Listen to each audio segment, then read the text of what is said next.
Terima kasih. Assalamualaikum warahmatullahi wabarakatuh. Saya dihubungi Pak Mensesnek, Pak Pratikno. Kira-kira hari Kamis minggu yang lalu, dan baru dikasih tahu untuk segera ke istana pagi hari kemarin. Disampaikan Pak Pratik agar di istana menghadap Presiden berbaju putih jam 15, kira-kira begitu. Nah, lalu kemudian saya setelah dilantik ini setelah dilantik ini nanti segera akan melakukan sertijab di kantor Kementerian Agama, dan kemudian langsung melakukan kerja-kerja yang memang harus segera dilakukan dengan cepat dan diiklarasi. Apa yang mau kami lakukan seperti yang kemarin saya sampaikan, hanya sedikit saja, sebenarnya banyak yang mau dikerjakan, tetapi kalau mau dirangkum itu hanya menjadi satu kalimat pendek, yaitu bagaimana membuat agama itu sebagai inspirasi, bukan aspirasi. Nah, itu bisa di breakdown ke banyak hal, baik bagaimana cara berhubungan antar umat beragama, hubungan antar inter umat beragama, kemudian bisa juga soal pandemi COVID yang tadi disampaikan oleh Mbak itu, dan banyak hal sebenarnya. Dari kalimat itu bisa di breakdown menjadi banyak hal, dan kita lihat nanti pasti akan ada terobosan-terobosan dari Kementerian Agama yang akan berbeda dari masa-masa sebelumnya. Itu yang bisa saya sampaikan. Terima kasih. Assalamualaikum warahmatullahi wabarakatuh.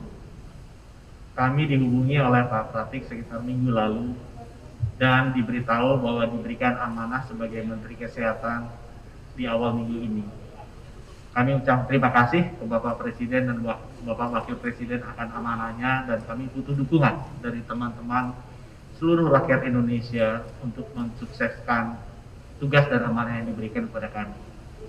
Khusus mengenai tugas yang diminta oleh Bapak Presiden agar difokuskan segera bisa dilakukan adalah bagaimana kami bisa menangani masalah COVID-19 ini dengan secepat-cepatnya dan sebaik-baiknya, agar semua murid bisa kembali ke sekolah dengan segera, agar semua pengusaha UKM bisa segera kembali membuka tokonya, agar semua keluarga kita bisa kembali bersilaturahmi, dan agar seluruh rakyat Indonesia bisa hidup normal kembali.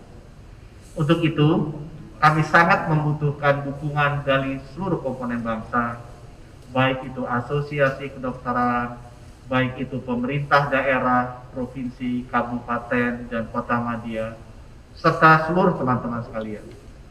Masalah ini adalah masalah yang sangat besar dan tidak mungkin kami lakukan sendiri, yang kami harus lakukan secara inklusif, bergotong royong, dan bersama-sama. Mudah-mudahan segera kita bisa mengatasi pandemi COVID-19 ini dan kembali hidup normal untuk Indonesia masa depan yang lebih jaya. Terima kasih. Wassalamualaikum warahmatullahi wabarakatuh.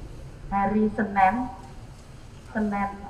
siang sekitar jam 3, karena saat itu saya sedang webinar Hari Ibu, dan kemudian beliau menyampaikan Bu Risma diminta besok ke istana. Jadi Selasa pagi saya sudah di Jakarta, dan kemudian disampaikan oleh langsung pertemuan jam 3. Nah, yang perlu saya sampaikan adalah bahwa Kementerian Sosial ini yang diperintahkan oleh Bapak Presiden, yang pertama ini yang sangat urgent adalah bagaimana realisasi bantuan untuk yang triwulan 4 dan nanti awal tahun 2021 Januari itu minggu pertama harus bisa keluar, karena ini juga berkaitan dengan pergerakan ekonomi nasional.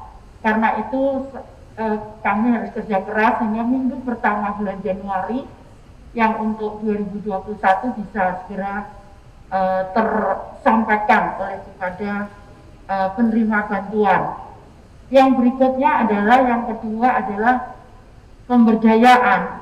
Jadi selama ini kita mencoba bagaimana bantuan itu kemudian mempunyai implikasi atau mempunyai dampak langsung yang terukur kepada kesejahteraan masyarakat.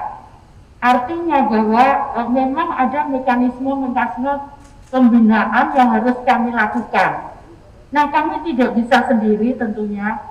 Kami akan gandeng gubernur, kepala daerah, dan utamanya adalah para perguruan tinggi dari perguruan tinggi setempat yang mengetahui persis bagaimana permasalahan-permasalahan di daerahnya.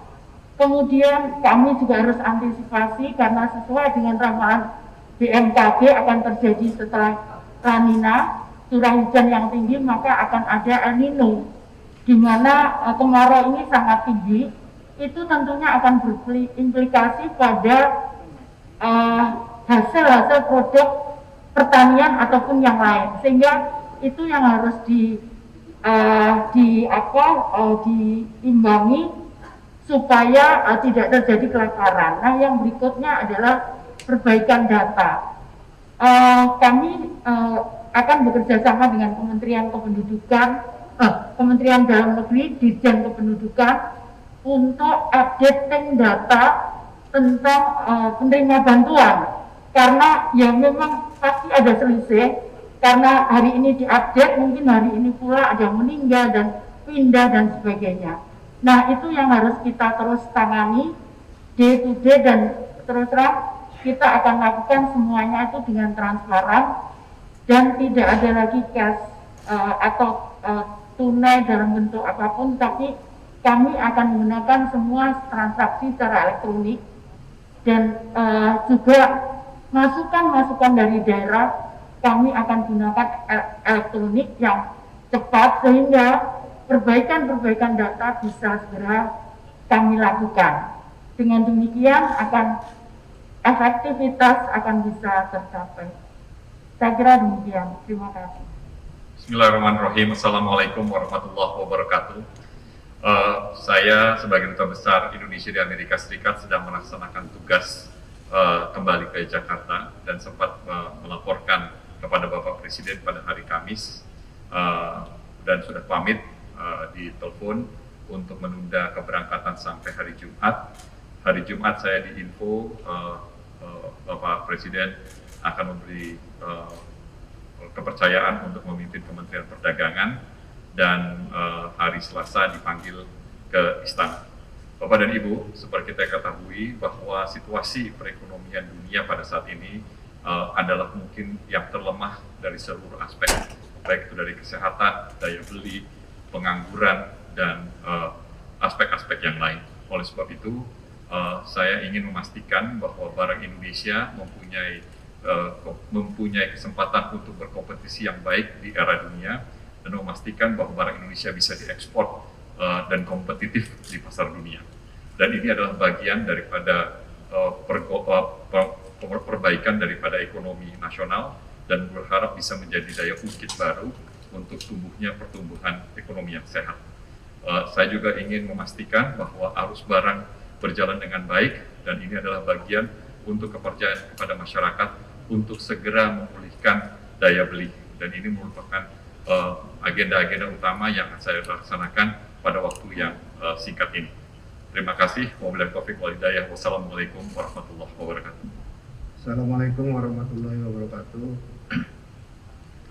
Yang pertama, sekali lagi saya mengucapkan banyak terima kasih atas kepercayaan Bapak Presiden dan Bapak Wakil Presiden untuk memberikan amanah kepada saya untuk mengelola kelautan. Saya diberitahu oleh Bapak Menteri Sekretaris Negara minggu lalu, dan terus terang ini adalah berita yang cukup mengagetkan karena saya harus banyak belajar tentang laut. Kita ini adalah negara kepulauan yang daratannya lebih sedikit dibandingkan dengan kelautan. Laut itu beserta isinya adalah sebuah anugerah menurut saya dari Tuhan Yang Maha Esa, untuk bisa memberi, kalau kita kelola dengan baik, itu akan memberikan manfaat yang besar bagi bangsa dan generasi berikut. Terobosan apa yang akan saya lakukan? Tentu sebagai lembaga atau kementerian yang menjaga laut, maka memastikan keberlangsungan daripada ekosistem di kelautan ini bisa berjalan dan tidak rusak. Namun demikian di sisi lain juga dia harus bisa memberi manfaat yang besar manfaat kesejahteraan yang besar kepada bangsa itu. Itu yang akan kami lakukan dalam waktu yang saya kira tidak lama, barangkali 1 atau 2 bulan ke depan. Saya akan belanja masalah untuk mengevaluasi semua, apakah yang sudah dilakukan, mana yang baik kita lanjutkan, yang tidak baik kita akan hentikan. Saya kira itu saja dulu yang akan saya sampaikan. Terima kasih. Wassalamualaikum warahmatullahi wabarakatuh. Bismillahirrahmanirrahim. Assalamualaikum warahmatullahi wabarakatuh. Salam sejahtera bagi kita semua. Terima kasih Mbak Gita pertanyaannya. Pertama-tama saya baru saja selesai penyembuhan dari COVID-19 dan sesuai dengan protokol kesehatan yang mengikuti anjuran dokter bahwa kita harus melakukan beberapa kali tes swab negatif.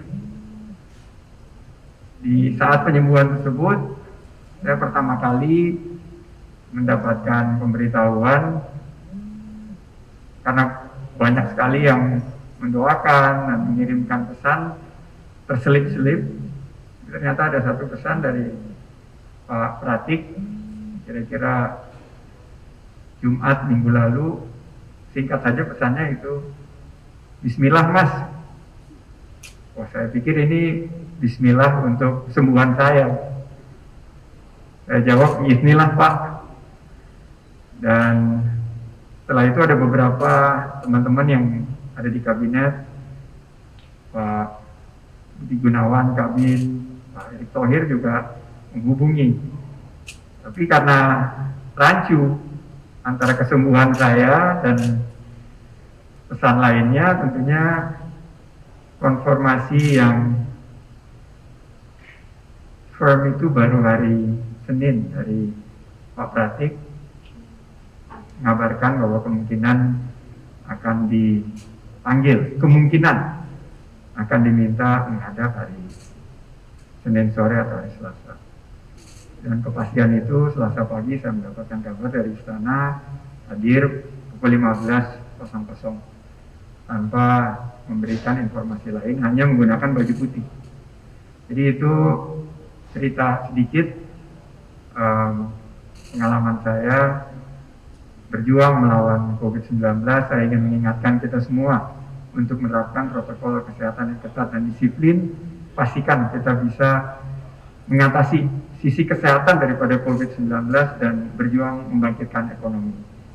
Setelah ini kami akan langsung melakukan sertijab dengan sahabat lama saya, Mas Wisnu Tama. Setelah itu tentunya di level teknis akan disampaikan beberapa program-program.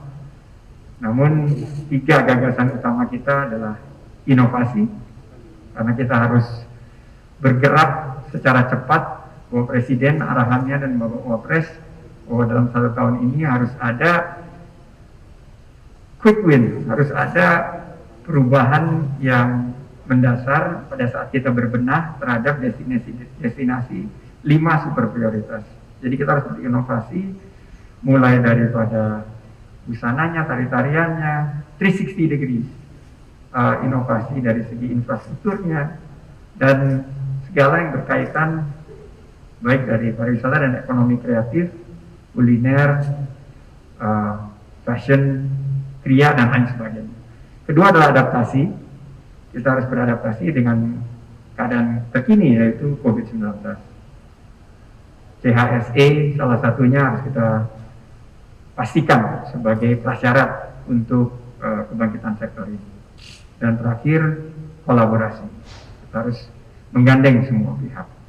Karena ini tugas berat, kami sangat prihatin, jutaan lapangan pekerjaan yang terdampak di sektor pariwisata dan ekonomi kreatif, dan kami akan berjuang untuk mempertahankan dan mengembangkan pemberdayaan agar kita bisa membuka lapangan kerja seluas-luasnya dan mempertahankan tingkat pendapatan dan kesejahteraan masyarakat, terutama di sektor pariwisata dan ekonomi kreatif. Terima kasih atas kesempatannya. Billahi taufik wal hidayah. Wassalamualaikum warahmatullahi wabarakatuh.